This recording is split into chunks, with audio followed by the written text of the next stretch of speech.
What a delight. It was an exciting tour. We ending it at the Cybersecurity Center. I had the pleasure of having a great conversation with Mr. Jorge Ortega, who's in charge of the Cybersecurity Center. From entry level to C-suite, this is where you need to be.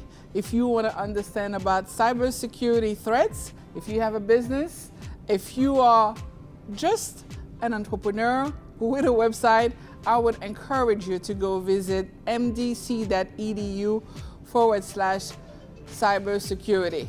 Mr. Ortega, tell us, how long are your programs? And once you graduate, what do you have as a degree or a certificate? Yeah, so perfect question. And we do offer a variety of programs. So we really cater to all types of students, traditional students searching for their degree, and non-traditional students that may already have a degree or may already be in the workforce and are looking to upskill.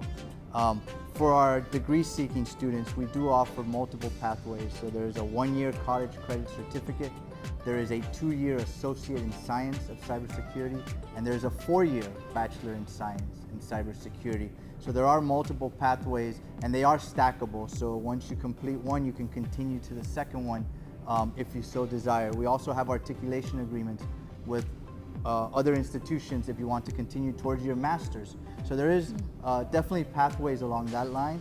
And for the students that maybe are already working, already in the field, already have their degree, we do offer shorter classes, evening, weekends, where it's a shorter time frame and it's focused more on industry certifications or specific skill sets. And so that allows those professionals that also probably have a very busy schedule to work around that and be able to take classes here at the center or through the center, as well as continuing to work in the field.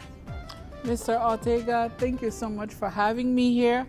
I feel like I'm in Fort Knox, and I congratulate the center for having the seal from the National Security Agency. Thank you so much. Thank you. Thank you for being here, and really appreciate taking the time to show the center and everything that we are offering the community. Thank you.